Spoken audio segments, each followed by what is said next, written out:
नमस्कार, स्वागत है आपका TV9 भारतवर्ष के स्पेशल बुलेटिन में। आपके साथ मैं हूं सुमेरा खान। मेरे साथ मौजूद है मेरी सहयोगी प्रीति और प्रतिमा। शुरुआत करते हैं इस वक्त की बड़ी खबर के साथ। इस वक्त की बड़ी खबर कासगंज से आ रही है। कासगंज में बाबा के चमत्कारी हैंडपंप होने का दावा किया जा रहा है। हैंडपंप के पानी से बीमारी ठीक होने का दावा किया जाता है। पानी से मनोकामना पूरी होने का भी दावा किया जाता है। आश्रम के पास लगे हैं कई हैंडपंप। आंखों की रोशनी भी वापस आने का दावा किया जाता है। बाबा साकार हरि, इसके सत्संग के दौरान 121 लोगों की मौत हुई। वहां भगदड़ मचने की वजह से उसके आश्रम के पास किस तरह के दावे किए जाते हैं, किस तरह का हैंडपंप मौजूद है, उसको लेकर नई जानकारी सामने आ रही है। सूरजपाल उर्फ नारायण साकार हरि के तमाम आश्रमों में जो एक चीज़ सबसे ज़्यादा कॉमन है वो है यहाँ पर पानी का हैंडपंप। तमाम जो आश्रम है, चाहे वो गांव में हो या गांव से बाहर हो या दूसरी जगहों पर हो, उन तमाम आश्रमों की पहचान इन हैंडपंप से होती है। ये हैंडपंप वैसे तो पानी यहाँ से निकाला जाता है पीने के लिए, लेकिन जो आश्रम के भक्त हैं और जो बाबा के भक्त हैं वो इस पानी को प्रसाद के रूप में स्वीकार करते हैं और उन्हें लगता है कि इस पानी से उनकी तमाम तरह की बीमारियां और तमाम तरह के जो समस्याएं उनके शरीर में हैं उसको वो पानी पीकर ठीक कर सकते हैं। तो ये अंधविश्वास पानी को लेकर है, लेकिन इसमें भक्तों का अपना एक विश्वास है और तमाम भक्त जो हैं इसके लिए अपनी तरफ से तर्क भी देते हुए दिखते हैं। आपका नाम क्या है? सर अनिल कुमार नाम है मेरा। कब से आप इस आश्रम में आ रहे हैं और इस पानी को लेकर जो मान्यता है उसके बारे में क्या कहेंगे? हम इसी गांव के रहने वाले हैं। जब से सत्य का साथ हुआ है, स्टार्ट हुआ, हम तब से जानते हैं और तब से यहाँ सत्य का साथ कर रहे हैं। लोग कहते हैं कि पानी में बहुत शक्ति है, प्रसाद है, पानी से दिक्कतें खत्म हो जाती। क्या है इस पानी के बारे में, क्या जानकारी है? पानी के बारे में है कि ये जल है, नल का जल है, जो श्रद्धा से जो इसको प्रभु का नाम लेके पिएगा उसकी मनोकामना, उसकी बीमारियाँ सारी ठीक हो जाएंगी। पानी से आपको भी कुछ फायदा हुआ है क्या? हाँ साहब, फायदा हो तो। क्या फायदा हुआ? फायदा मतलब नियतगत मांग हो, बिल्कुल फायदा होगा। आंखें मतलब जो घर की रोशनी चली जाती तो रोशनी तक सही भाई जाओ। अच्छा, आपकी रोशनी चली गई? मेरी नहीं गई है, लोग और हैं भक्त हैं, बिन्ने बताई हमें। अच्छा, हाँ, किसी भक्त ने बताया कि उसकी आंख की रोशनी चली गई थी, तो पानी आंख पे डालने से आँख साफ होगी। आंख साफ हो गई। हाँ। ये पानी को लेकर बहुत तरह की कहानियां सुनाई जा रही है कि पानी में बहुत दैवीय शक्ति है, प्रसाद है। क्या है पानी साहब? जब ये बता रहे हैं तो सब लोग जो है आई समय, तो हम भी जो है बता रहे हैं आई समय शक्ति है। ये सब लोग पानी पीते हैं, पानी पीते हो रेगुलर आप? और पानी पीते हैं और फिर कोई अगर परेशानी आ जाती है तो छींटू मार देते हैं, ये सब लोग पानी पिला देते हैं। अच्छा। और नलन पर नवा ले जाते हैं। अच्छा, तो उससे बीमारियां ठीक हो जाती है ऐसा? हाँ बिल्कुल ठीक होती हैं साहब। और इस बीच बाबा के झूठ को लेकर TV9 पर लगातार हम खुलासे कर रहे हैं। मैनपुरी में 21 एकड़ में बाबा के आश्रम को लेकर भी जानकारी सामने आई है, जहां भव्य तरीके से बाबा का आश्रम सजा हुआ है। बाबा के आश्रम में सभी आधुनिक सुविधाएं भी मौजूद हैं और उसी आश्रम की तस्वीरें भी इस वक्त आप TV9 भारतवर्ष पर देख रहे हैं। बताया जा रहा है मैनपुरी में मौजूद इस आश्रम को लेकर जो जानकारी है उसके मुताबिक 21 एकड़ में ये फैला हुआ है। आपको बता दें, मैनपुरी के इसी व्हाइट हाउस के पास से संवाददाता पुनीत शर्मा ने हमें ग्राउंड रिपोर्ट भेजी है, आपको दिखाते हैं। ये बाबा नारायण साकार हरि मैनपुरी के बिछुआ गांव में इसका एक बहुत बड़ा व्हाइट हाउस है। ये व्हाइट हाउस है जिसे ये आश्रम कहता है। आप देख सकते हैं कि कितना विशालकाय ये व्हाइट हाउस है जो कि बिछुआ गांव में है और इसी में बाबा यहां अंदर अपनी फोर्स के साथ, अपनी आर्मी के साथ रहता है, सुरक्षा कर्मियों के साथ रहता है। और बताया जाता है कि ये जो इसका व्हाइट हाउस है ये काफी ज्यादा लग्जरी है, काफी बड़ा है, कई एकड़ में फैला हुआ है और कई लग्जरी गाड़ियां भी इस व्हाइट हाउस के अंदर मौजूद रहती है। कई सारे कमरे हैं और उन्हीं व्हाइट हाउस के अंदर इसके सुरक्षा गार्ड से लेकर के तमाम जो सेवादार हैं वो भी इसकी सेवा के लिए यहाँ पर रहते हैं। और इस व्हाइट हाउस के ठीक सामने ये जो मैदान आप देख रहे हैं, इतना बड़ा मैदान, यहाँ पर अक्सर बाबा अपने सत्संग भी किया करता था। बताया जा रहा है कि लगभग 3 लाख से ज्यादा लोग कई बार इस सत्संग में, इस मैदान में यहाँ इकट्ठा होते थे। काफी ज्यादा भीड़ होती थी और इसी मैदान के और व्हाइट हाउस के ठीक सामने ये एक बिल्डिंग है, निर्माणाधीन बिल्डिंग है। ये एक स्कूल है। बताया जा रहा है कि इस स्कूल का निर्माण अभी चल रहा है, लेकिन बाबा के जो तमाम सेवादार हैं वो इस बिल्डिंग के अंदर भी रहते हैं और बाबा की सेवा में रहते हैं। आप देखेंगे कि यहाँ पे बाकायदा गद्दे पड़े हुए हैं, कपड़े सूखे हुए हैं, कई सेवादार यहां पर आकर के रहते हैं और बाबा के सेवा में लगे रहते हैं। ये बाबा के तमाम जो होर्डिंग्स हैं आपको नजर आ रहे हैं, ये होर्डिंग्स भी बाबा के इस स्कूल के अंदर रखे हुए हैं। और बात करते हैं सेवादार भी हैं। ये किस चीज की बिल्डिंग है? ये सर स्कूल की बिल्डिंग बताई जाती है। इसमें सेवादार आकर के रुकते हैं? सेवादार ये खाली पड़ा हुआ है, इसलिए सेवादार रुके हुए हैं इसलिए रुके हुए हैं। अक्सर इसमें रुकते हैं? अक्सर जब से हम आए हुए हैं यहाँ पर सेवा करने के लिए, तब तक हम यहीं पर रुके हैं। आप यहीं पर रुके हैं? कितने? और इधर आगरा में बाबा के पैतृक घर पहुंच गया है TV9। बाबा के घर पर माथा टेकते हैं भक्त। पुलिस में रहने के दौरान यही रहता था सूरजपाल। केदार नगर के D ब्लॉक है बाबा का घर। और आपको ये भी जानकारी दे दें कि भक्तों ने बाबा के खंडर हुए घर को खुद बनवाया और इसे कुटिया का नाम दिया गया। अभी भी भक्त यहां आकर माथा टेकते हैं। संवाददाता जितेंद्र भाटी की एक्सक्लूसिव रिपोर्ट आपको दिखाते हैं। बाबा की बनने की शुरुआत जो है वो केदार नगर आगरा से। देखिए ये उनकी कुटिया है। यहाँ कुटिया इसलिए बताया गया है कि वो पहले यहीं पर रहा करते थे, यहीं शुरुआत हुई थी। अभी भी देखिए यहाँ पर लोग जो हैं उनके भक्त आ रहे हैं। नमस्कार जी, क्या नाम है आपका? नहीं, आप अभी क्या कर रहे थे? किसको नमन किसको कर रहे थे? नहीं बताइए ना, बताइए नमन किसको कर रहे थे? बाबा कौन से बाबा? मौका वाले वैसे नहीं, आप आए होंगे कुछ सोच के तो आए होंगे यहाँ पे। मैं तो वैसे ही आती हूँ, तो मैं तो लगी है दिमाग में, तो ऐसे ही आती हूँ। कब से मानते हैं भोले बाबा को? मैं तो अभी आई हूँ। देखिए ये भक्त हैं और भक्तों का आने का सिलसिला ज़रूरी है। और आपको बताएं, ज़रा सुनील दिखाइए, ये जो जगह है ये केदार नगर का D55 है। और यहाँ पर बताया जा रहा है कि जब वो पुलिस में थे, सूर्यपाल के नाम से जाने जाते थे, उस वक्त इसी जगह पे रहा करते थे। आज यहाँ पर ताले लटके हैं। हालांकि अभी भी भक्तों का आने जाने का पर सिलसिला जारी है। और जिस तरीके से देखें तो कल हाथरस में सत्संग के दौरान 120 से ज़्यादा लोगों की जान गई है। तो पहले पुलिस की नौकरी और पुलिस की नौकरी के बाद उन्होंने ये जो धर्म का रास्ता है वो पकड़ा। बताया जा रहा है कि 2000 में उनकी एक भतीजी थी सुनील लता, वो जब उसकी डेथ हो गई तो भोले बाबा ने ये दावा किया कि वो उसको ज़िंदा कर देंगे। और इस मामले में कई दिनों तक उसकी जो डेड बॉडी है वो इसी घर में रखी, जो पुराना उनका घर था यहीं पर रखा। और उसके जो शरीर था यानी कि डेड बॉडी थी उसका अंतिम संस्कार नहीं करने दिया गया था, ये कहकर कि वो चमत्कार करेंगे और उसको जिंदा कर देंगे। लेकिन जब ये बात प्रशासन तक पहुंची तो 18 मार्च 2000 को एक उनके खिलाफ अंधविश्वास फैलाने के लिए कर उसकी FIR दर्ज की गई थी और पुलिस उनको यहां से गिरफ्तार करके लेकर गई थी। इस बात से बाबा के को लेकर के लोगों के बीच में ये बात फैलने लगी, वो चमत्कारी है। हालांकि बताया जा रहा है कि यहाँ जब वो गिरफ्तार हुए उसके बाद से दोबारा यहाँ पर कभी नहीं लौटे। लेकिन इस दौरान अलग अलग जगहों पर उनका लगातार जो वर्चस्व है वो बढ़ता गया। उनके जो भक्त हैं उनकी संख्या यहाँ पर बढ़ती गई और यही वजह है कि लाखों की तादाद में जो लोग हैं सत्संग में पहुँचे थे। और वहाँ पर जब भगदड़ मची तो 120 से ज़्यादा लोगों की जान चली गई।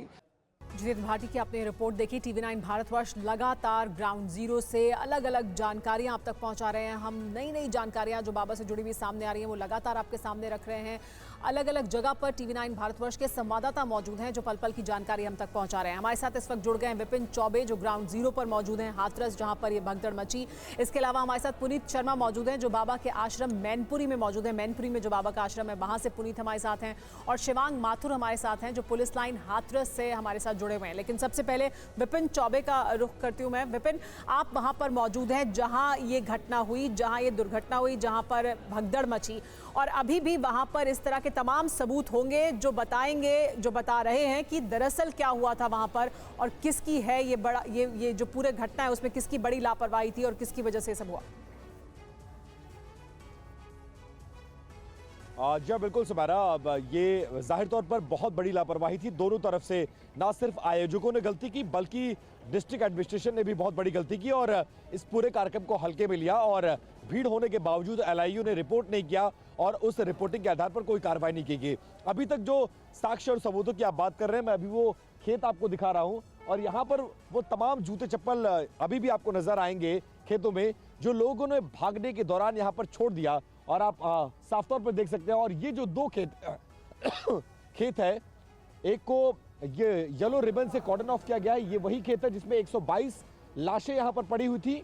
और इसी खेत में भागते वक्त इसी गड्ढे को पार किया, पहले लोगों ने गड्ढे को पार करके कूद के जान बचाने की वहां पर कोशिश की और वहां पर गिरे और एक दूसरे के ऊपर लोग गिरते चले गए और जिंदगी बचाने की जद्दोजहद में जिंदगियां गंवा बैठे ये लोग। अभी भी खेतों के किनारे पूरे उनके चप्पलें, जूते और हाथ के हैंडबैग्स ये सब कुछ पड़े हुए हैं, जो ये बता रहा है कि कल का मंजर कितना खराब रहा होगा। और ये वही हाईवे है जिसके एक तरफ लोग जान बचाने के लिए भागे और हाईवे के दूसरी तरफ वो पंडाल आपको नजर आएगा जहां पर कल ये सत्संग को बुलाया गया था। अब बेशक इस मामले में लीपापोती की जा रही हो, लेकिन हकीकत यह है कि दोनों तरफ से बड़ी चूक की गई है। और सबसे दुखदाई बात यह है कि बाबा पर हाथ रखने की कोई हिम्मत भी नहीं कर पा रहा है। पॉलिटिकल पार्टीज में भी डायरेक्ट हमला सरकार पर बोल रहे हैं। उस बाबा ने जिसने सत्संग बुलाया उस पर कोई आरोप, कोई प्रत्यारोप या कोई हमला नहीं हो रहा है। मुख्यमंत्री भी आए, नाम लेने से बचते रहे, एफआईआर में लीपापोती करने की कोशिश की गई, एसडीएम की रिपोर्ट में लीपापोती करने की कोशिश की गई और यह माना जा रहा है कि सिर्फ इसके पीछे वोट बैंक सबसे बड़ा आधार है, क्योंकि बाबा एक जाति विशेष से ताल्लुक रखता है और उस जाति में बाबा का होल्ड बहुत तगड़ा है। और बिल्कुल इस बाबा को ऐसे समझिए जैसे पंजाब और हरियाणा में डेरा सच्चा सौदा है। कुछ ऐसी ही धमक, कुछ ऐसी ही पहुंच और कुछ ऐसी ही मान्यता यहाँ के लोगों में बाबा की है, जो तथाकथित अपने आप को भोले बाबा घोषित कर चुका है। बिल्कुल, हाथरस में हाहाकार बचाने वाले बाबा को लेकर कई बड़े खुलासे TV9 भारतवर्ष लगातार कर रहा है। खुद सेवादार जो इनके आसपास मौजूद रहते हैं, उन्होंने TV9 भारतवर्ष के कैमरा पे बात कबूली है कि हाथरस में जब भगदड़ बची, वहां से निकलने के बाद उन्होंने मैनपुरी में आश्रम का रुख किया, जहां पर हमारे संवाददाता पुनीत शर्मा हमारे साथ मौजूद है। पुनीत, मेरा सवाल फिर से वही है, जब इतनी बड़ी जानकारी TV9 भारतवर्ष के जरिए देश और दुनिया को पता चली कि बाबा मैनपुरी के आश्रम में पहुंचा था, तब भी क्या पुलिस वालों ने वहां पहुंचने की कोशिश की, वहां पहुंचकर पता लगाने की कोशिश की कि बाबा वाकई यहाँ है या नहीं? कोई सवाल जवाब उनसे किया गया? देखिए, हाथरस में मंगलवार की दोपहर लगभग 2 बजे के आसपास ये घटना हुई थी और उसके बाद बताया जा रहा है कि जो बाबा है वो हाथरस से निकल के अपने इस आश्रम में पहुंचा था बिछवा, जो कि मैनपुरी में है, और उसका जो समय है वो लगभग 3 बजे के आसपास बताया जाता है। जो दूरी भी है वो भी लगभग 60 किलोमीटर के आसपास है, यानी कि 1 घंटे के आसपास ही वक्त लगता है यहाँ तक पहुँचने में। वहाँ से एक सेवादार हैं जिसने इस बात की तस्दीक की है कि बाबा यहाँ पर 3 बजे के आसपास आए थे। रात में उसने ये बात कहा कि बाबा अंदर हैं, जबकि पुलिस वाले भी यहाँ पर उसके बाद पहुँच गए थे और पुलिस वाले आश्रम के अंदर भी गए थे। हालांकि पुलिस वालों ने यह भी कहा कि जहां तक वो आश्रम के अंदर गए हैं उन्हें कहीं भी बाबा नजर नहीं आए। हालांकि हमारे जो पुष्ट सूत्र पुलिस के हाई लेवल के सोर्सेस लखनऊ से बता रहे हैं वो यही है कि बाबा इस वक्त मैनपुरी में है और ज्यादातर चांसेस उनके इसी आश्रम के अंदर हो सकते हैं। और आपको ये आश्रम दिखाना चाहूंगा, ये व्हाइट हाउस है, ये एक तरीके से व्हाइट हाउस है, कई एकड़ में बना हुआ विशालकाय एक आश्रम जिसमें न जाने कितने अंदर कमरे हैं और कई लग्जरी गाड़ियां खड़ी होती हैं। इसके अलावा सेवादार भी यहाँ पर बाबा की सेवा के लिए रहते हैं और कई लग्जरी साधन यहाँ पर जो ऐशो आराम के हैं वो भी इस घर के अंदर मौजूद हैं। ये जो आप पूरा मैदान इस वक्त देख रहे हैं, इस मैदान में भी इससे पहले कई बार सत्संग किया गया है और बताया जाता है कि यहाँ पर 3 लाख से ज्यादा जो श्रद्धालु हैं वो लोग आकर के यहाँ पर सत्संग में भाग ले चुके हैं। इसके अलावा आपको दिखाना चाहूंगा यहाँ पे एक मंच बना रखा है। ये जो मैनपुरी के आश्रम की तस्वीरें दिखा रहे हैं, एक और आश्रम जिसके बारे में और डिटेल TV9 पर हम दिखाने जा रहे हैं। बाबा के झूठ पर लगातार खुलासे हो रहे हैं और कासगंज से खबर जहां पर हमारे सहयोगी रजनीश मौजूद हैं। बड़ी खबर, रजनीश कासगंज में बाबा का जो आश्रम है उसके अंदर मौजूद है, TV9 की टीम वहां पर मौजूद है। कासगंज का ये वो आश्रम है जो मैनपुरी के आश्रम से ज्यादा पुराना है और कहा जाता है कि पहले वहीं पर ये बाबा रहता था। TV9 के कैमरे में कासगंज के आश्रम के अंदर की तस्वीरें आपको दिखाएंगे। सीधे हम आपको लेकर चलते हैं रजनीश के पास। रजनीश, वहां की तस्वीरें और जानकारियां दीजिए इस वक्त। बिल्कुल, देखिए कासगंज और ये पैतृक गांव है बाबा का, ये बहादुरपुर गांव है और बताया ही जाता है कि सबसे पहला आश्रम है, सबसे पहले इसी आश्रम की स्थापना हुई थी क्योंकि ये उनके गांव का आश्रम है और यहीं से उन्होंने प्रवचन और जो सत्संग की जो शुरुआत है वो की थी। ये देखिए काफ़ी बड़ा ये एरिया है और चारों तरफ यहाँ पर पेड़ पौधे आपको दिखाई दे रहे हैं, लेकिन स्थानीय लोगों से जो हमारी बात हो रही थी उनका ये कहना था कि बहुत बड़ी तादाद में लोग यहाँ पर जमा होते हैं और ज़्यादातर गांव के ही दलित समाज के लोग यहाँ पर सेवादार का काम करते हैं। लेकिन कल की घटना के बाद यहाँ पर एक तरह का सन्नाटा है। कल की घटना के बाद यहाँ पर एक तरह का साइलेंस आपको नज़र आ रहा होगा। कुछ लोग ज़रूर यहाँ पर बैठे हुए हैं जो रात के खाने का इंतज़ाम यहाँ पर कर रहे हैं, लेकिन यहाँ पर और कोई एक्टिविटी नज़र नहीं आ रही है। सत्संग भी यहाँ पर नहीं हो रहे हैं और जो धार्मिक कार्यक्रम यहाँ पर होते रहते हैं बीच बीच में वो भी यहाँ पर नहीं हो रहा है। हम लोगों को भी यहाँ से कई बार हटाने की कोशिश की गई है, हटाया जा रहा है, तो ज़्यादा भीतर तक की तस्वीरें आपको नहीं दिखाएंगे। लेकिन आप देखिए यहाँ पर एक के बाद एक कई सारे कमरे हैं। तमाम सेवादारों के लिए यहाँ पर व्यवस्था की गई है, उनके लिए अलग रूम बनाए गए हैं, खाने पीने का इंतज़ाम है। एक बड़ा सा किचन यहाँ पर आपको दिखाई देगा। यहाँ पर लोगों के खाने पीने का इंतज़ाम यहाँ पर होता है। और ये बताया जा रहा है कि एक साल पहले 2023 के मई या जून के महीने में आखिरी बार बाबा यहाँ पर आए थे, उसके बाद यहाँ पर नहीं आए हैं। इसी गांव में थोड़ा सा आगे करीब 100-200 मीटर दूरी पर उनका घर है और उस घर में भी वो कई सालों से नहीं गए हैं, जहाँ पर अभी भी उनके छोटे भाई की पत्नी और 2 बेटियां वहां पर रहती है। TV9 भारतवर्ष ने उन बच्चों से भी बातचीत की है। उनका ये कहना है कि कई सालों से कोई आना जाना नहीं है। तो गांव में ज़रूर इस आश्रम से उनका जुड़ाव है। एक साल पहले यहां पर आए थे, लेकिन बाकी गांव से या अपने पुराने समाज से उनका कोई लेना देना नहीं है। गाँव में वो नहीं आते हैं। और ये जो लोग हैं जो यहाँ पर बैठे हुए हैं, ज़्यादातर इसमें से भी बाहर के ही लोग हैं और वो यहाँ पर सेवादार का काम यहाँ पर करते हैं। ये तस्वीरें आपको हम दिखा रहे हैं। बाकी कोई गतिविधि, बाकी कोई एक्टिविटी इस वक्त यहाँ पर होती हुई नज़र नहीं आ रही है। जी। हाथरस में हुए हादसे के आरोपी साकार हरि बाबा पर अपने सत्संग के दौरान अंधविश्वास फैलाने के आरोप भी लग रहे हैं। खुलासा हुआ है कि बाबा पानी से सभी बीमारियों को ठीक करने का दावा किया करता था। साकार हरि उर्फ भोले बाबा को लेकर एक और खुलासा हुआ, जिसके मुताबिक उस पर अंधविश्वास फैलाने के भी आरोप लगे। हाथरस की रहने वाली मुन्नी देवी का कहना है कि सत्संग के दौरान बाबा के सेवादार लोगों को चमत्कारी पानी पिलाते थे, जिससे हर तरह की बीमारी दूर हो जाए। ऐसा बताते बाबा सत्संग में पानी बांटते थे, उसको पीने से क्या था? उनका मंत्र था, तो मंत्र से ही उनका सब पूरा हो जाता। पानी आप लोगों को पिलाते थे? नहीं, हम तो बैठ नहीं जाते। नहीं तो सत्संग में पानी बांटते थे बाबा? नहीं, सेवादार बांटते थे। तो उसके पीने से क्या हो जाता था? अच्छा हो जाते, पतली भी कट जाती, हमारी पतली भी कट गई। हमारे घर में रोग भी कट गया। 5-5 बच्चे से खेलते भगतों के ऊपर तो फिर हम अपने बच्चों को वहीं ले जाते, लॉकडाउन में लेके गए थे। पानी पीने से सही हो गए? हाँ। मुन्नी देवी के मुताबिक वो पिछले करीब 20 साल से भोले बाबा के सत्संग में जाती रहती हैं। कल उनकी बेटी मौजूद थी तो भगदड़ में घायल हो गई। और इस हत्याकांड के बाद अब एक एक कर बाबा के कई दोस्त भी सामने आ रहे हैं। बाबा सूरजपाल के साथ बचपन में पढ़े ऋषि कुमार ने कई राज खोले हैं और कई ऐसी नई बातें बताई जो चौंकाने वाली हैं। सुना है उनके आश्रम में दूध से नहाया जाता है, दूध से नहाते थे, उसी का खीर बनाते हैं, खीर बना के लोग प्रसाद खाते थे, नल का जो है जल ले जाते थे। तो खीर का तो विरोध किया फिर और लोगों ने भी, सबने, कि ये तो गलत बात है। आप जो है दूध को जो है इस तरह से नहाते हैं, ये तो गलत है, ये ठीक है। आपने देखा वहाँ पे आश्रम में जाके या किसी ने आपको बताया कि वो दूध से नहलाते थे और फिर उसी दूध का इस्तेमाल प्रसाद के लिए बनता है? हाँ, गए वहाँ। अच्छा। जब देखा हमने तो इनके पास कुछ नहीं है तो फिर छोड़ दिया, हम नहीं गए थे। एक बार गए, देखा कि ये दूध से नहा रही। अच्छा। तो फिर जो है हम तो कहा ये अमृत है जो दूध, इसको तुम इस तरह से इस्तेमाल करते हो, कैसे विश्वहरि है, कैसे भोले बाबा। तो उन्होंने कहा कि तुम्हारे पास ये कहाँ से कैसे कहा, तो उन्होंने कहा बस हमारी मदद करो। आपने बोला कि दूध से नहाने वाला सिस्टम बंद होना चाहिए, उससे नाराज नहीं हुए वो? हाँ, तो और पास के सभी गाँवों ने वहाँ ऐतराज उठाया, तब से ये बंद हो गया।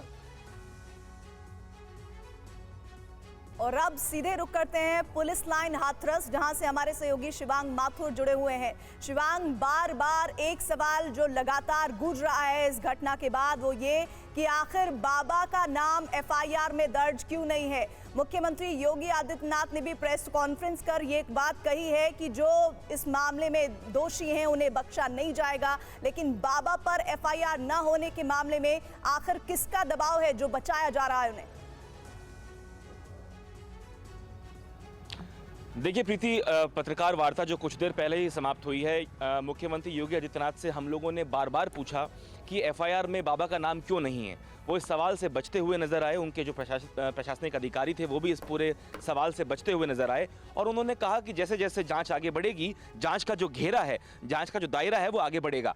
हालांकि उन्होंने एक बात का आश्वासन जरूर दिया है कि जुडिशियल एक जांच की जाएगी हाईकोर्ट के रिटायर्ड जज के द्वारा, और उसके बाद हो सकता है कि इस पूरे मामले के अंदर बाबा को आरोपी बनाया जाए। उनका ये प्रेस कॉन्फ्रेंस में कहना था कि उन्होंने इस पूरे मामले की जो जांच अब तक सुनी है और देखी है, उसमें ये पता चला है कि ये प्रोग्राम खत्म होने के बाद ये घटनाक्रम हुआ है। ऐसे में इमीडिएटली कोई एफआईआर भी दर्ज नहीं की जा सकती बाबा के खिलाफ, और इसीलिए वो कुछ दिनों का इंतजार करना चाहेंगे, क्योंकि अभी प्रारंभिक जांच है। जांच जैसे जैसे आगे बढ़ेगी, हालांकि ये अपने आप में बहुत बड़ा सवाल है कि आखिर सरकार के ऊपर किस बात का दबाव है या सरकार को किस बात की चिंता है, क्योंकि ये निश्चित तौर पर माना जाए कि जितने भी भक्त आज इस घटनाक्रम के चलते लोग मरे हैं, उनका सबसे बड़ा मेन कारण ये था कि लोग गाड़ी के पीछे दौड़े, बाबा के चरणों की धूल को माथे से लगाने के लिए दौड़े, और जिसके बाद ये हादसा घटित हुआ। और सबसे शर्मसार करने वाली बात तो ये है बाकी है, लेकिन मौत के हाहाकार के बाद अब लगातार इस बात की उम्मीद की जा रही है कि बाबा पर शिकंजा कसा जाए। आपका शुक्रिया जुड़ने के लिए और तमाम अपडेट देने के लिए। आपको ये भी बता दें कि मैनपुरी के बिछुआ आश्रम में ठहरे बाबा नारायण साकार हरि के सेवादार भी ये नहीं मानते हैं कि इस घटना के लिए बाबा दोषी हैं। इतनी बड़ी संख्या में लोगों की मौत का उन्हें कोई गम भी नहीं है। सर, हम तो अपनी आस्था से भगवान मानते हैं। भगवान इसलिए मानते हैं, हम जितने भी क्या कहते हैं भाई बहन हैं जिनको जन्म मिला है, वो उनकी तो मृत्यु होनी है, किसी कारणवश हो, कैसे भी हो। हर इंसान जो पैदा हुआ वो नापैद होना है।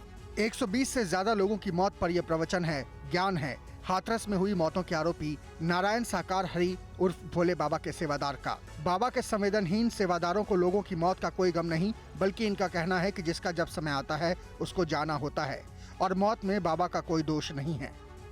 इनका साहब कोई उसमें दोष नहीं है, क्योंकि ये शिक्षा अच्छी शिक्षा देते हैं, किसी को भला बुरा नहीं कहते हैं, या मान लो कोई किसी प्रकार का वो नहीं है।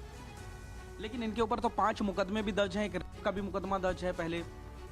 सर, ये बात इसकी तो जानकारी हमारे पास नहीं है। अरे बनाने वाले भी आप वही हैं, मारने वाले भी वही हैं, तो अपने कर्म से अपना बनानाश करा लेते हैं। आप भी स्वामी नारायण हरि को भगवान मानते हैं? हाँ, परमात्मा मानते हैं।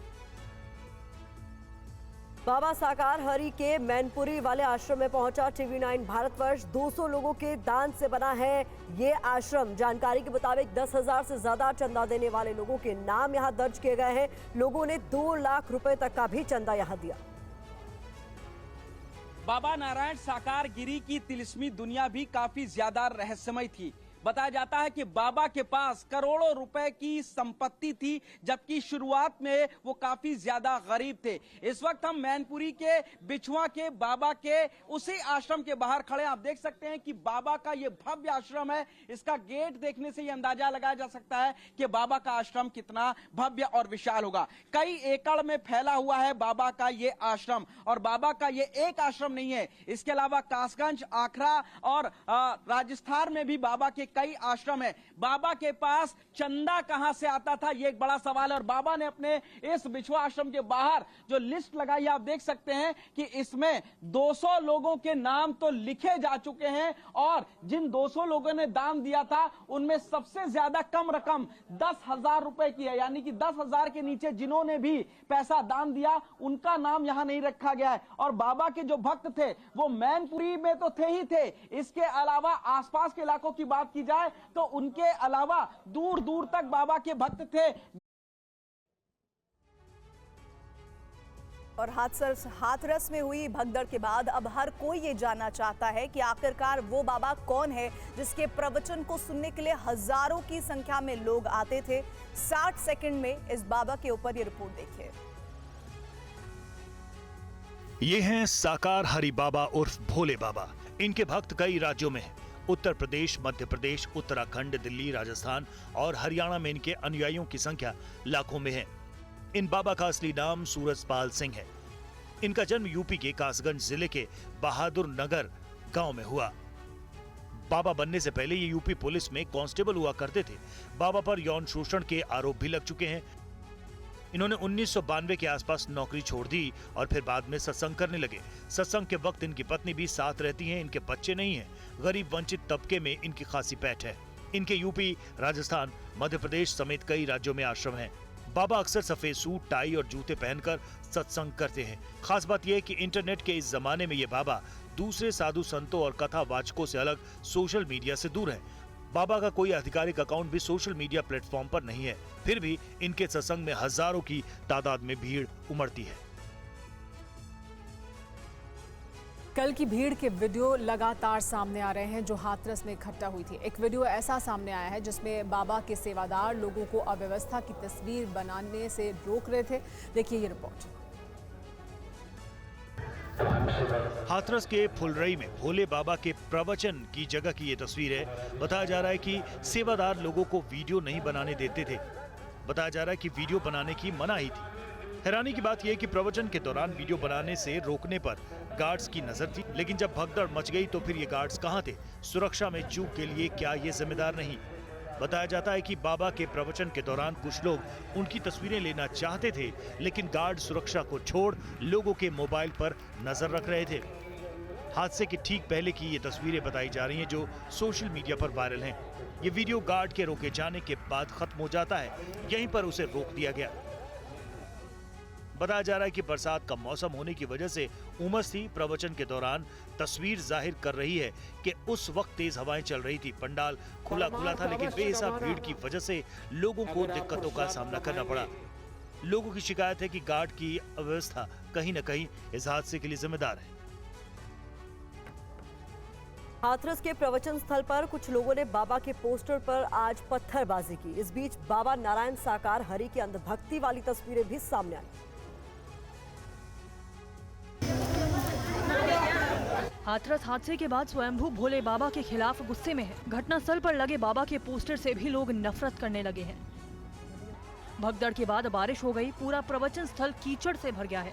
कल की भगदड़ के निशान मिट गए हैं, लेकिन घटनास्थल का तोरण द्वार अब भी खड़ा है। वो लोगों की चीखें और त्रासदी की कहानी याद दिला रहा है, जिसे लोग तोड़ डालना चाह रहे हैं। अब ये दो तस्वीरें देखिए। एक तरफ लोग पत्थर बरसा रहे हैं, दूसरी तरफ लोग अब भी अंधभक्ति में लगे हैं। बाबा का आगरा स्थित ये घर बताया जाता है, जहां महिलाएं घर की चौखट पर सजदा कर रही हैं, दंडवत प्रणाम कर रही हैं। जहां से बाबा घर के अंदर प्रवेश करता था, ये वही घर है जब सरकारी नौकरी के दौरान बाबा यहां रहता था। इस घर पर ताला लगा रहता था, लेकिन काफी महिलाएं आज भी यहां आती हैं, दरवाजे की धूल को सर माथे लगाती हैं।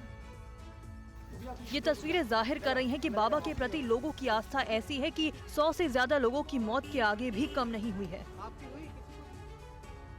इस बीच लखीमपुर खीरी में बाबा का स्थायी आश्रम है, ये जानकारी भी हमारे पास है, जहां के सेवादारों का दावा है कि उनके पास दिव्य जल मौजूद है, जिससे कई तरह की बीमारियां ठीक हो जाती हैं।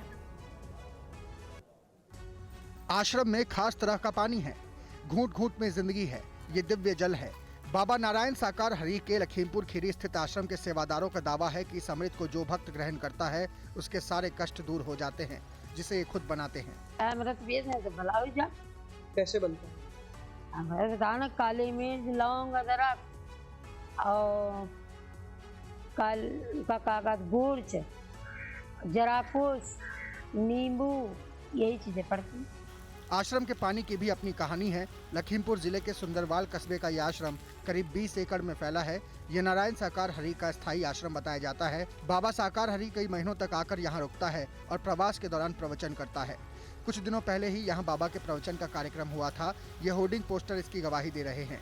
आज आश्रम के आसपास दूर दूर तक हरियाली है, खेत खलिहान है, जहाँ बड़े पैमाने पर खेती होती रही है। आश्रम में बाबा की कार के साथ बड़ी संख्या में सेवादार भी मौजूद हैं। लखीमपुर खीरी में बाबा के लाखों अनुयायी बताए जाते हैं। लखीमपुर जिले के सुंदरवाल कस्बे के आश्रम की प्रमुख सेवादार बाबा को आज भी चमत्कारी मानती है। 121 लोगों की मौत के बाद भी इस सेवादार का बाबा पर भरोसा कम नहीं हुआ।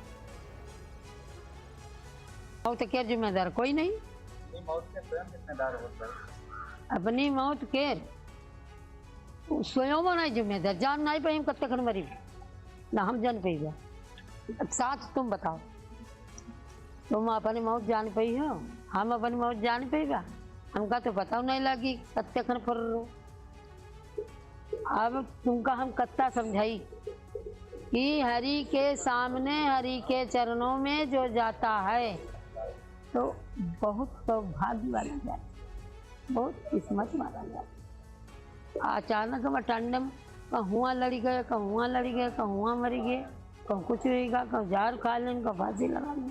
ये सब कच्ची मौतियाँ हैं, कुछ नहीं। बस उनकी लीला, उनकी कृष्णा हम नहीं जान पाएगा। ये जो मौत हुई है उनकी संसार नहीं जान पाएगा, दुनिया नहीं जान पाएगा, ये जो मौत सरकार नहीं जान पाए, दरबार नहीं जान पाएगा। इस महिला की बात सुनकर ये बात जरूर कहनी चाहिए कि विश्वास और अंधविश्वास के बीच एक महीन लकीर होती है जिसे हम सबको समझना चाहिए। इधर हाथरस में हुए हादसे को लेकर एफआईआर दर्ज की जा चुकी है, जिसमें प्रमुख सेवादार देव प्रकाश मधुकर को मुख्य आरोपी बनाया गया है। एफआईआर में बाबा का नाम न होने पर सवाल भी उठ रहे हैं।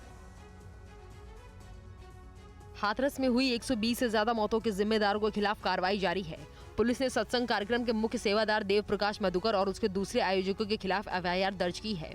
सभी पर भारतीय न्याय संहिता 2023 की धारा 105, 110, 126(2), 223 और 238 के तहत मामला दर्ज किया गया है। हालांकि एफआईआर में बाबा का नाम नहीं होने से सवाल उठ रहे हैं। नए खुलासे के मुताबिक हाथरस के आरोपी बाबा पर साल 2000 में आगरा में पाखंड फैलाने का केस दर्ज किया गया था और 1997 में यौन शोषण का मुकदमा दर्ज हुआ था। आरोपी के खिलाफ आगरा, इटावा, कासगंज, दौसा, फर्रुखाबाद में एफआईआर दर्ज हो चुकी है। मामले पर पूर्व पुलिस अधिकारियों का भी मानना है कि आयोजकों और प्रशासन की ओर से घोर लापरवाही बरती गई। आरोपी बाबा का आपराधिक इतिहास भी रहा है। बताया जाता है कि ये पहले यूपी पुलिस में कर्मचारी थे।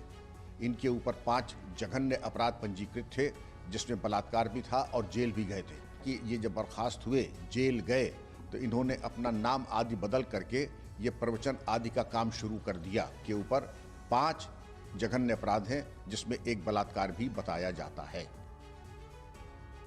आगरा के जिस थाने में बाबा साकार हरि के खिलाफ 24 साल पहले केस दर्ज हुआ था, वहीं से TV9 संवाददाता जितेंद्र भाटी की एक ग्राउंड रिपोर्ट देखिए।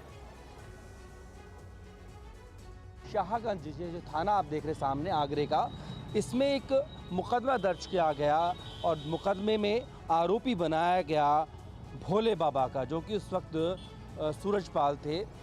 पुलिस की नौकरी छोड़कर भोले बाबा बनने की राह पर जो निकले थे, तो मामला ये है कि उनकी एक भतीजी थी स्नेहलता, जो छोटी बच्ची थी जिसे उन्होंने गोद लिया बताया जाता है, उसकी मौत हो गई।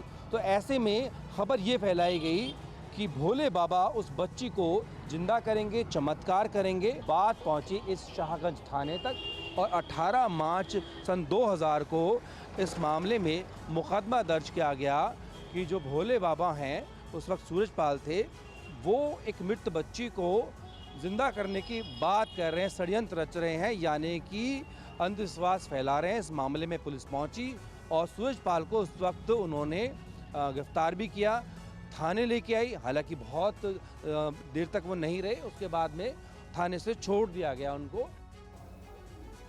यूपी के हाथरस में कल हुए दर्दनाक हादसे के बाद आज प्रदेश के मुख्यमंत्री योगी आदित्यनाथ खुद मौके पर पहुंचे और हालात का जायजा लिया। खराब मौसम और बारिश के बीच मुख्यमंत्री योगी आदित्यनाथ हाथरस पहुंचे। सीएम योगी हेलीकॉप्टर से सुबह करीब 11 बजे हाथरस पहुंचे। हेलीपैड से सीधे पुलिस लाइंस गए। यहां सीएम योगी ने अधिकारियों से हादसे के कारणों और घटना स्थल पर इंतजामात की जानकारी ली। पुलिस लाइंस में घटना के कई चश्मदीद मौजूद थे, जिन्होंने सीएम योगी को पूरे मामले की जानकारी दी। पुलिस लाइन से मुख्यमंत्री अस्पताल के लिए रवाना हुए। अस्पताल में सीएम योगी ने घायलों का हाल जाना और उन्हें सरकार की तरफ से हर मदद का भरोसा दिया। सीएम योगी ने पूरे मामले की तह तक जाकर दोषियों को कड़ी सजा दिलाने का भरोसा दिलाया और हादसे पर राजनीति न करने की सलाह विपक्ष को दी। आपको बता दें, कल यानी मंगलवार को हाथरस के फुलराई गांव में एक धार्मिक कार्यक्रम के बाद मची भगदड़ में 100 से ज्यादा लोगों की मौत हो गई और कई दर्जन घायल हो गए। सीएम योगी ने घटना को बेहद गंभीरता से लेते हुए इसकी जांच हाईकोर्ट के रिटायर्ड जज से कराने की घोषणा की है। हाथरस पहुंचे सीएम के साथ पूरा सरकारी अमला मौजूद था। सीएम योगी आदित्यनाथ ने हादसे को लेकर पत्रकारों से बात की, जिसमें उन्होंने हादसे के लिए भीड़ को जिम्मेदार ठहराया। जब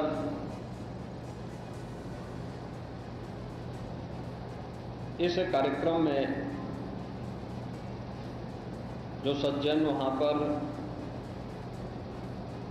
अपना उपदेश देने के लिए आए थे,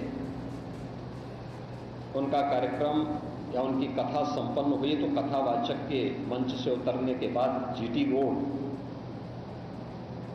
में जैसे ही उनका काफिला आया था तो उन्हें छूने के लिए जब महिलाओं का एक दल उधर बढ़ा तो उनके पीछे पीछे भीड़ गई और इसी के बाद वे एक दूसरे के ऊपर चढ़ते गए। सेवादार भी लोगों को धक्का देते रहे, जिसके कारण दोनों ओर, जीटी रोड के दोनों ओर और जीटी रोड के अंदर भी ये सब हादसा वहां पर होता हुआ दिखाई दिया।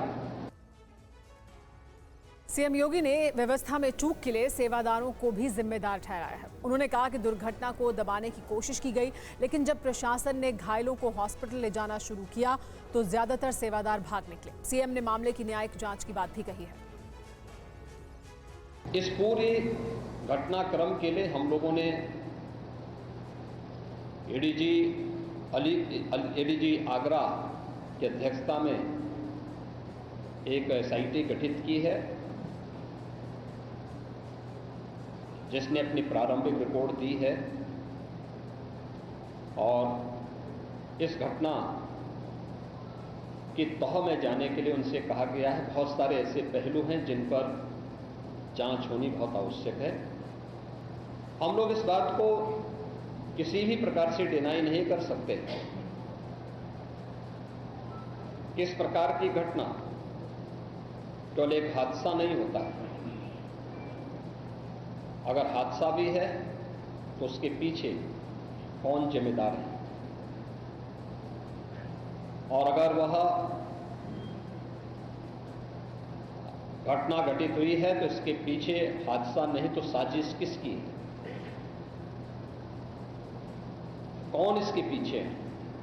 इन सभी पहलुओं को लेकर के राज्य सरकार ने तय किया है कि हम इसका एक जुडिशियल इंक्वायरी भी करवाएंगे।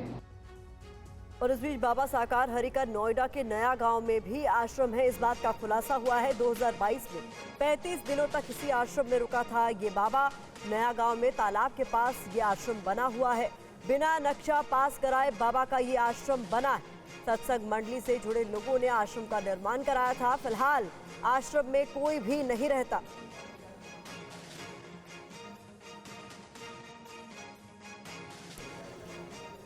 तो ये तस्वीरें आप देख रहे हैं नोएडा के नया गांव में बने हुए इस आश्रम की, जिसको लेकर जानकारी मिल रही है कि 2022 में यहाँ 35 दिनों तक ये बाबा रुका था और जानकारी के मुताबिक इस आश्रम को बनवाने के लिए नक्शा तक पास नहीं करवाया गया था। बिना नक्शा पास कराए इस आश्रम का निर्माण कराया गया है।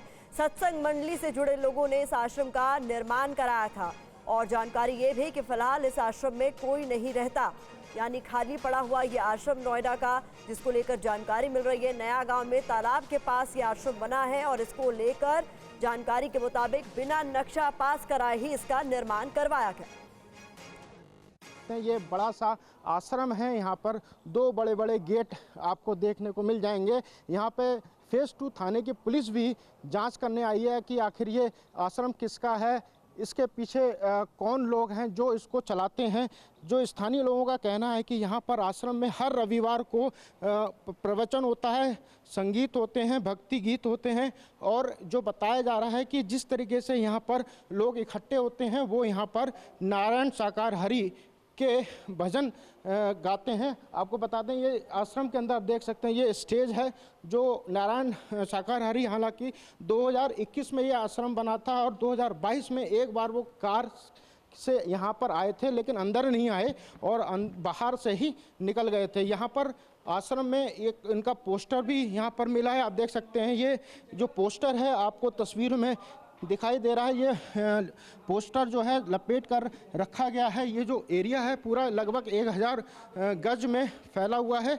इसके अलावा जो नारायण शाकाहारी उर्फ भोले बाबा के अनुयायी हैं जो कि दिल्ली के रहने वाले हैं, उनके लोग यहाँ पर आश्रम पर आकर यहाँ पर भक्ति करते हैं। इसके अलावा आप देख सकते हैं तस्वीरों में यहाँ पर जो जाल है वो भी रखा हुआ है और जो नारायण स्वामी हरि के जो पोस्टर हैं उनके जो अनुयायी हैं उन्होंने अपने मोटरसाइकिलों पर इस तरीके का स्टिकर यहाँ पे लगाया हुआ है। आप यहाँ कितना टाइम से रह रहे हो? 1 वर्ष हो गया। 1 साल हो गया। तो यहाँ पर आप उनके अनुयायी हो? नहीं नहीं रेंटल का काम, किराए पे रहता हूँ। किराए पे कितना रुपए किराया लेते हैं? 2.5 प्लस लाइट। 2.5 plus light. तो यहाँ रविवार को सत्संग वगैरह भी होता है, भजन संध्या भी होती है? किनका भजन होता है यहाँ पे? अब मैं तो कभी ज़्यादा नहीं जानकारी नहीं, किसके बाद ज़्यादा क्या भजन होता है, नहीं होता पता नहीं किस चीज़ का भजन होता है। 2 महीने हो गए। 2 महीना हो गया है। तो यहाँ कौन कौन लोग आते हैं जो इसमें जुड़े हुए हैं? अच्छा, अनुयायी जो जुड़े हैं वो लोग आते हैं। आप भी जुड़े हुए हो? नहीं, आप लोग नहीं जुड़े हो। तो यहाँ पर किराएदार है, इधर ये रूम वैसे किराए के, मतलब किराए पे। तो संडे में कितनी भीड़ रहती है अगर आइडिया हो तो? संडे को वो गर्मी ज़्यादा होती है, थोड़े बहुत आ जाते 50, 20, 30 लोग ऐसे कुछ। बड़ी खबर इस वक्त मुख्य सेवादार मधुकर के घर पहुंचा TV9। FIR में देव प्रकाश मधुकर का नाम है और उसके घर पहुंच गया है TV9। हमारे साथ विपिन चौबे मधुकर के घर से जुड़े हुए हैं जो सेवादार हैं। क्या क्या जानकारियां वहां पर मिल रही है? जो आसपास के लोग हैं विपिन क्या बता रहे हैं सेवादार मधुकर के बारे में?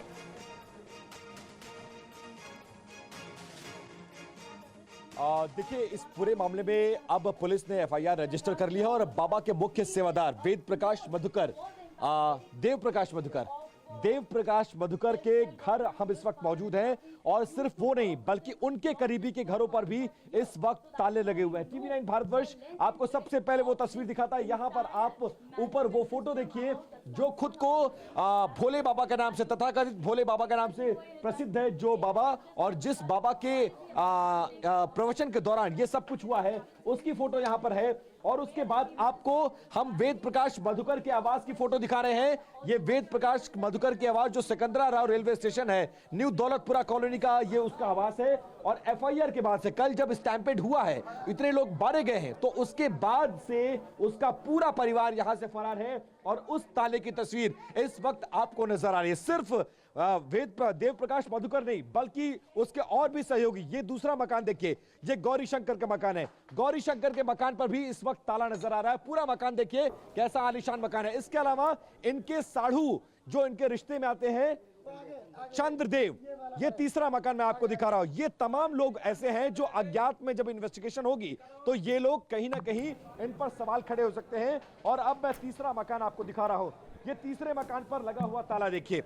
तो देव प्रकाश मधुकर, गौरी शंकर और चंद्रदेव, ये चंद्रदेव का मकान है। ये 3 मकान देखिए, आसपास के तीनों मकान और तीनों बाबा के फॉलोअर। और उस जब ये घटना हुई है 122 लोग मारे गए हैं। उनके मारे जाने के बाद जब इनको सामने आना चाहिए था, अपना पक्ष रखना चाहिए था, लोगों की मदद करनी चाहिए थी, इसके विपरीत ये लोग यहां पर न सिर्फ अपने घरों को छोड़कर फरार हो गए, ताला लगाकर फरार है और अब अपनी जिम्मेदारी नहीं निभा रहे हैं। हालांकि पुलिस इन्वेस्टिगेशन कर रही है। देव प्रकाश मधुकर उसके सहयोगियों की तलाश की जा रही है। FIR दर्ज हो चुकी है और ये जानने की कोशिश की जा रही है कि झूठ कहां बोला गया। क्या शुरुआत में शासन और प्रशासन से सच्चाई छिपाई गई, शासन प्रशासन ने कहां पर अनियमितताओं को बरता है, और उसके बाद से इन्वेस्टिगेशन की लाइन अब आगे बढ़ रही है। लेकिन ये बंद ताले इन घरों में ये बता रहा है कि दाल में कुछ काला है। और अब ये लोग जब घिरते हुए नजर आ रहे हैं तो अपने घरों में ताला लगाकर फिलहाल फरार बताए जा रहे हैं। विपिन, आप जब यहाँ पहुंचे हैं, आसपास के लोगों से आपकी बात हुई होगी मधुकर के बारे में, और क्या जानकारी हासिल हुई आपको वहाँ कि किस तरह से वो वहाँ रहता है, कितने लोग वहाँ रहते हैं, और क्या कुछ जानकारी वहाँ आस पड़ोस से आपको हासिल हुई है? देखिए, मैं कुछ लोग यहाँ पर हैं, उनसे एक बार बातचीत करने की कोशिश करता हूँ और ये पूछने की कोशिश करता हूँ कि आप जानते हैं इनको? आप यहाँ के रहने वाले हैं? आप लोग यहाँ के रहने वाले हैं? जानते हैं? क्या नाम है आपका? मेरा नाम निखिल गौतम है। निखिल गौतम जी। तो निखिल, आप ये देव प्रकाश को जानते हैं? जी, पड़ोसी हैं तो जानते हैं। आपके पड़ोसी हैं। बाबा से कैसे इनके रिलेशन थे? बाबा से इनके बहुत अच्छे रिलेशन थे, लेकिन ये मोहल्ले वाले से कोई रिलेशन नहीं रखते थे। अच्छा, तो यहाँ भी सत्संग वगैरह होता था, लोग आते थे, पैर छूते थे, इनको मान्यता होता था? यहाँ पे नहीं होता, बाहर होता है। बाहर होता, बाहर सत्संग होता था, यहाँ पे नहीं होता था। अच्छा, ये लोग यहाँ से के लोगों को लेकर भी जाते थे बाबा के पास? जी जी जी, इनसे उनको जोड़ते थे, उनकी टीम को बढ़ाते थे? इनकी टीम को ले जाके यहाँ से जोड़ते थे, ले जाते थे, जुड़ते रहते थे, तो ऐसे इन्होंने सब कर दिया है, ऐसे ये हुआ है जी। कल आखिरी बार आपने वेद प्रकाश को कब देखा? कल देखा था शाम तो के टाइम वहाँ देखा मौजूद था। लोगों फिर- से हाँ, बात फिर कर जानने FIR की कोशिश कर रहे हैं। जो मुख्य सेवादार है, जिसके नाम FIR भी दर्ज हुई है, उसको लोग किस तरीके से जानते थे। बहुत शुक्रिया फिलहाल इस तमाम जानकारी के लिए विपिन आपका। हाथरस में हुए कांड के बाद बाबा बागेश्वर 4 जुलाई को अपने जन्मदिन पर होने वाले कार्यक्रम को रद्द कर चुके हैं। उन्होंने वीडियो के जरिए अपील भी जारी की। हाथरस में हुई मौत के बाद मचे हाहाकार के बाद बाबा बागेश्वर धीरेन्द्र शास्त्री ने अपने जन्मदिन पर कल होने वाले कार्यक्रम को टाल दिया है। उन्होंने वीडियो जारी कर अपने अनुयायियों से जन्मदिन का उत्सव अपने अपने घरों पर ही मनाने की अपील की है। हमारे प्रियजन, हमारे आत्मीय जन है, बड़ी श्रद्धा पूर्वक 4 जुलाई के उत्सव को आ रहे हैं, दूर दूर से आ रहे हैं। हमारी एक प्रार्थना अगर आप मानो तो हमें बड़ी अपार प्रसन्नता हो। खूब व्यापक व्यवस्था हमने की थी और खूब मैदान भी किया था, परंतु 1 तारीख से ही जन समुदाय और बागेश्वर धाम के पागलों का मेला बहुत ज्यादा लग गया और भीड़ बहुत ज्यादा पहुंच गई। आप लोगों के सुरक्षा के भाव को दृष्टिगत रखते हुए जो जहां है वहीं से उत्सव मनावे। बागेश्वर धाम में बाबा बागेश्वर का जन्मदिन हर साल धूमधाम से मनाया जाता है। हर दिन लाखों लोग बागेश्वर धाम पहुंचते हैं। और इसी के साथ ही वक्त एक ब्रेक का। आप देखते रहिए TV9 भारतवर्ष।